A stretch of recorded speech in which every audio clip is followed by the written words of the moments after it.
All right, everybody, good evening to you. So happy you can join us on this wonderful Friday here. It is March 31st here at Atlanta News First, almost 8 o'clock here on the dot. We are so happy that you could join us here at the First Alert Desk. My name is Savannah Louie. I've got your top stories for the evening. We're going to do things a little bit differently today.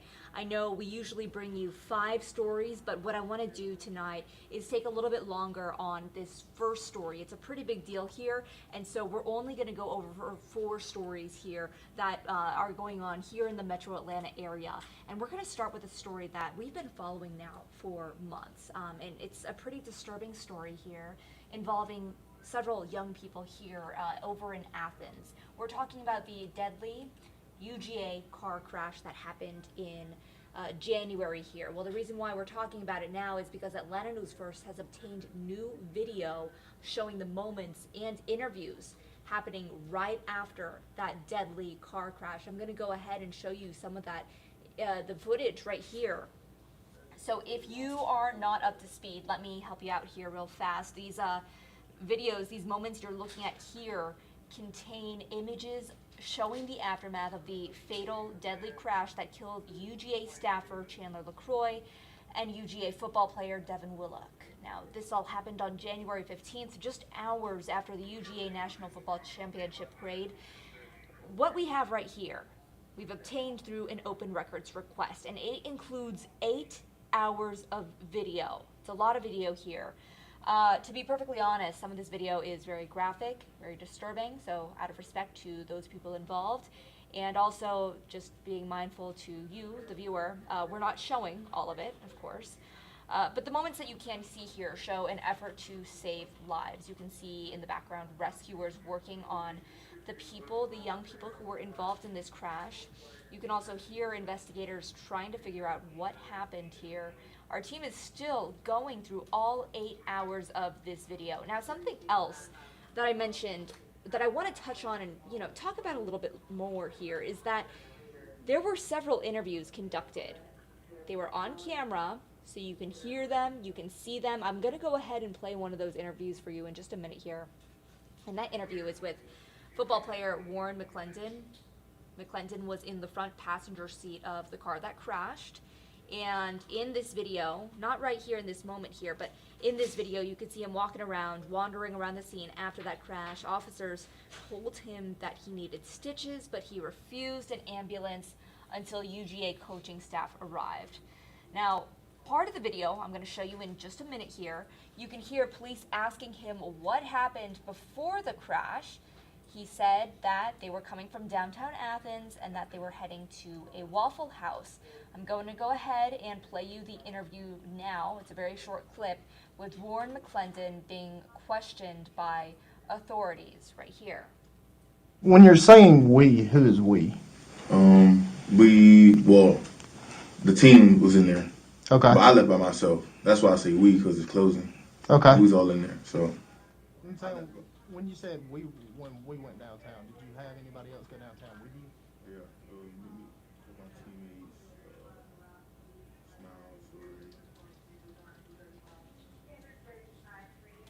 All right, so in this video here, I hope that you can hear him. When you're saying we, who is we? We'll go ahead and adjust the volume here. You can hear him discussing some of those moments after the crash. When we hear him reference she, the she in this is Chandler LaCroix. She is that UGA staffer who was driving the UGA vehicle involved in this crash. LaCroix was going far over the speed limit here. And again, this crash killed both her and football player Devin Willock. Now also, in this 8 hours of video here, you're not going to see it, but there is a moment that shows another UGA staffer also in that car, Victoria Balls. She was injured in the crash, and video shows medics treating her as she was laying there on the ground. She told first responders she was not in a crash, and they responded saying she was suffering from head trauma. Investigators attempted to interview her at the hospital, but she refused to speak with them, her father saying that she was tired and she had certainly been through a lot, which there's no arguing about that. And I mean, this is a very devastating situation here. Now, also, another third moment I want to talk about here. You're not going to be able to listen to it here, but I just want to touch on it very, very quickly. There is a moment in the 8 hours of video that has the conversation between police and UGA football player at the time, Jalen Carter. Police asking Carter was allegedly driving another vehicle at the time of that crash, allegedly racing LaCroix, and police asking him if they were racing to Waffle House. In that interview, Carter says no, he wasn't racing. And he proceeds to tell police that they were drunk. He also goes on to say that he knew the girls because they were part of football and that everyone was part of football.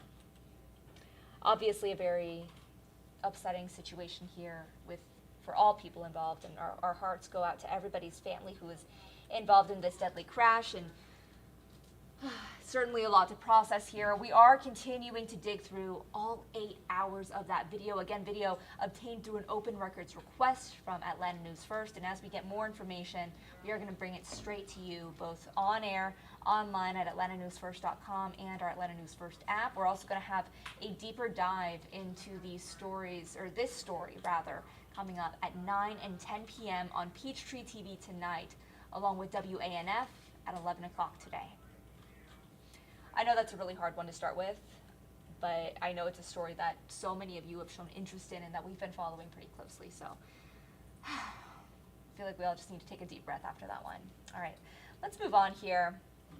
I want to talk about this other story. This is happening here in Atlanta, and it's a pretty big deal for anyone who may have been incarcerated or who has family who has been behind bars, loved ones who have been behind bars, and who hopes to see a little bit of change for people who have run into trouble with the law.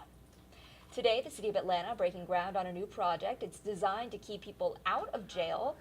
City and county leaders recognize that jail isn't always the solution when police are called, and so that's where the Atlanta Center for Diversion and Services will come into play. This is a pretty big deal here. You're taking a look here at some of the renderings of what this will look like. It'll be housed in a portion of the Atlanta City Detention Center downtown. It'll be open 24/7. Okay, you can see them getting to work there, right there. Now, the city says the facility will be a resource for people who experience homelessness, mental illness, or substance abuse and poverty. In 2021, Atlanta police responded to more than 9,000 calls related to individuals having a mental health crisis. Mental health is a serious problem, not only in our community here in Metro Atlanta, but unfortunately across the country. This new center would hope to help that problem.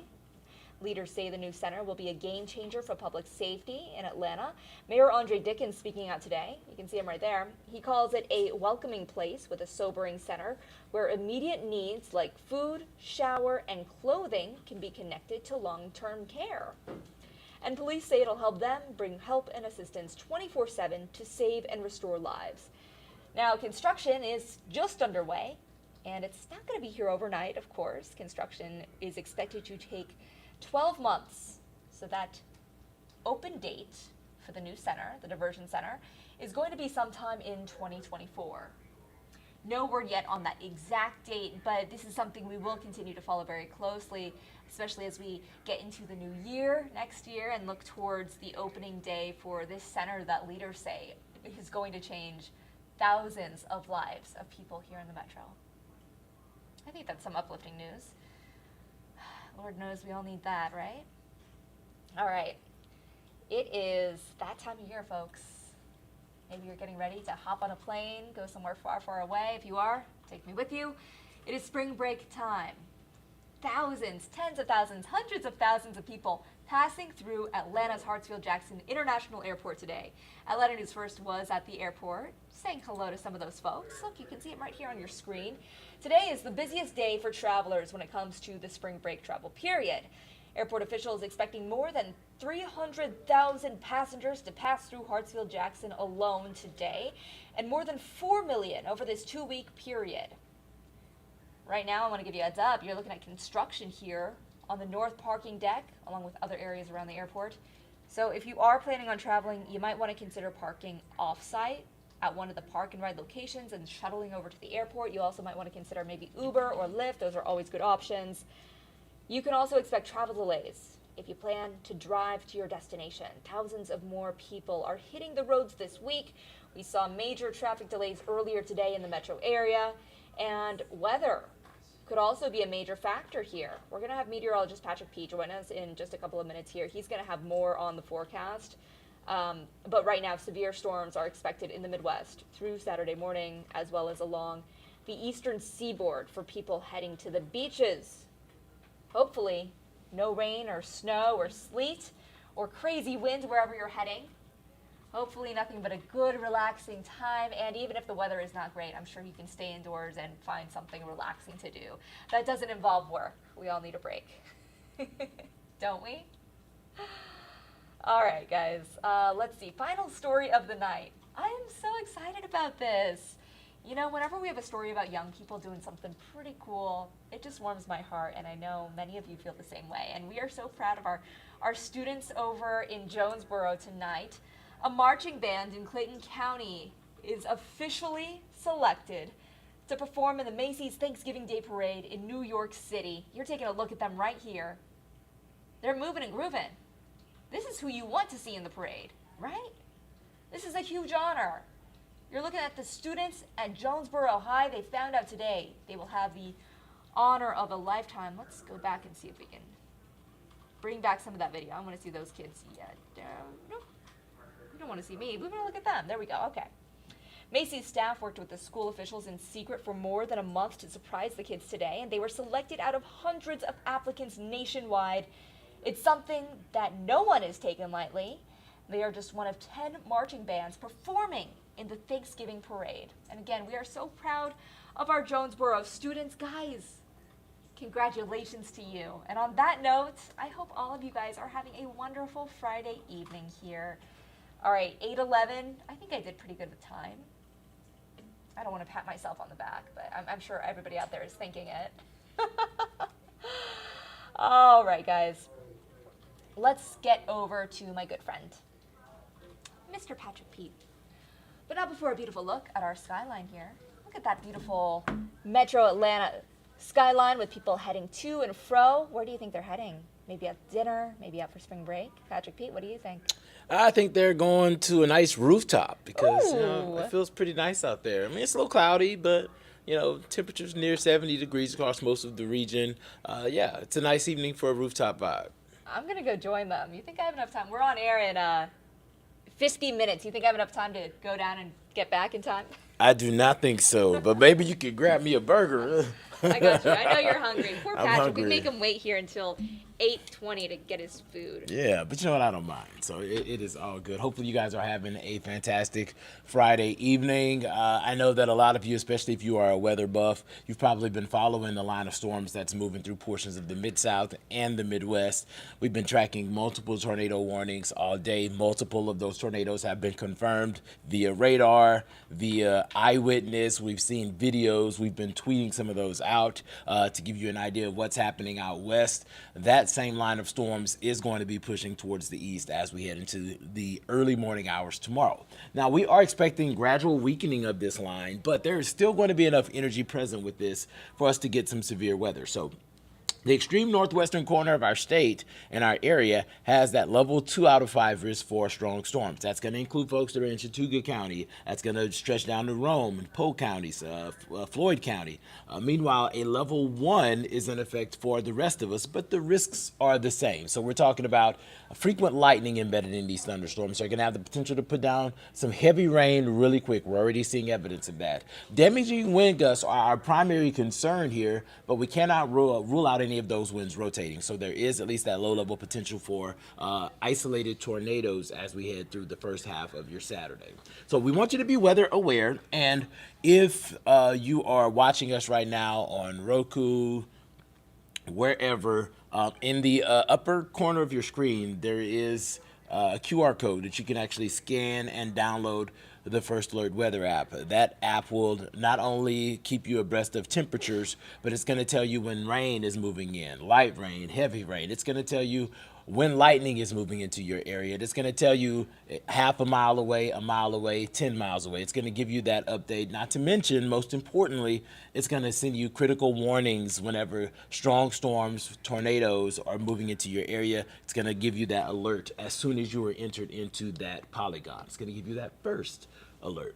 So we'll be watching for this as we head through the first half of your Saturday morning. Those storms are going to be moving into extreme northwest Georgia. Around 3 to 4 o'clock, we'll see some prefrontal stuff fire up. The closer we get to about 7 is when that line is going to be passing through Atlanta. So if you're anywhere in metro Atlanta, we'd say 6 to 8 is when you're going to be impacted by this line of storms. It's going to have the potential to produce some damaging winds and that isolated tornado potential, not to mention lots of lightning. As we head through the later part of the morning, it starts to break apart as it moves south and east of Atlanta, and we'll be watching that rain chance essentially decrease through around noon. And some clearing on the backside of that, which is going to allow for some sunshine, and we'll actually get temperatures that are going to rebound into the mid to upper 70s for the afternoon. But if you were thinking about maybe going to a festival, I know last weekend we did the Food and Wine Festival. We were under a tent. The winds were a little breezy. Those winds are going to be more elevated than they were last weekend. So just be prepared to anchor down any tents that you may have out there, as those winds, even on the backside of that system, once we're seeing sunshine, are going to gust 30 to 40 miles per hour. And if you're in higher elevations in the mountains, those winds could gust as high as 50. So the National Weather Service has already issued a wind advisory that's going to be in effect until 11 o'clock tomorrow night because of these gusty winds. So we just want to make sure that you're prepared for any of these afternoon activities that we're all going to be trying to take part in as we head through the afternoon. Here's that wind forecast. Looking at 30 to 40 miles per hour winds along the main line of storms. Now, keep in mind, if any of those thunderstorms are severe, there's going to be some isolated wind gusts that could be higher than that. So, but just generically, we're talking about 30 to 40 miles per hour winds in the morning. As we head closer to 1 o'clock, as that system exits, those winds are going to decrease a little bit. Still going to be breezy, but not as gusty as the morning. But we're expecting those maximum wind gusts to occur around 5 o'clock in the afternoon. So if you have any plans, 4, 6, 7, to be out and about, those winds are going to be elevated at that time. So just be weather aware through the day. Those winds are going to decrease as we head through the evening, and that's going to set us up for some drying and some pretty pleasant conditions for Sunday. But there's a spring festival on Ponce on Saturday, and that starts at around 10 o'clock, and those showers and storms are going to just be exiting the region, so it's still going to be a little damp out there. Listen, if I were planning to go out there, I'd probably hang out until about 12. I'd stay home until about 12. By 12, we're going to have a little bit of sun. It's going to at least start to dry the roadways up a little bit, and we'll be able to get out and enjoy some temperatures that are going to be pleasantly in the 70s for the remainder of the afternoon, getting into the upper 70s here in Atlanta. Meanwhile, Sunday will start off a little bit cooler. So if you were planning on stepping out of the house to go to church on Sunday morning, be prepared for, you don't need your jacket. That light jacket's going to be needed as temperatures are going to be in the low to mid 40s for the start of the day. And if you're in the mountains, folks that are in Blairsville, you're actually going to be in the mid to upper 30s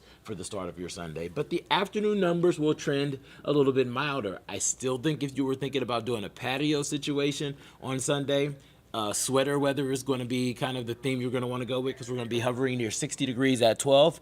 But we will get into the upper 60s, low 70s as we march towards the 4 to 5 o'clock time frame. And that's whenever a lot of you are out Sunday and funny. How do we make that a verb? Sunday funny, Sunday fun day, Sunday fun daying. While you're out doing that, we'll see those temperatures climb into the lower 70s before we start to cool back down heading into the evening. A few more clouds are going to be building in, and that's going to help keep us milder overnight into the start of your Monday. But check it out. Lots of rain opportunities as we head into next week, and they're lower end rain opportunities, but what we're tracking is multiple disturbances that are going to be pushing through. Not like organized cold fronts or anything, but just areas of low pressure that are going to be spinning around and moving through the region, bringing in clouds and bringing in moisture. So that's why those rain chances are there. We're going to be pinpointing where we think those rain chances will lie as we head into next week, but we want you to be weather aware and at least have the umbrellas on standby. Most importantly, be on alert that, maybe if you were looking at doing some stuff outside, spotty showers are going to be around. Our best chance for widespread rain looks to be on Friday as the system pushes through the region. Otherwise, I want to implore you to make the best out of parts of your weekend that are going to be enjoyable. So once we get past the first alert for the morning, and if you can deal with the breezy winds in the afternoon, Saturday afternoon is going to be one of the sweet spots, as well as Sunday afternoon. So I'm going to leave you with the 7-day forecast. Meteorologist Fred Campagna is hard at work in the First Alert Weather Center. We're crunching the numbers, making sure we're giving you the most up-to-date, most accurate information about the next 7 days. And he's going to have that new information coming up for you guys at 9 on Peachtree TV. I will be there at 10, and you can catch him again tonight at 11. Y'all have a fantastic Friday evening, and stay alerted to the storms in the morning.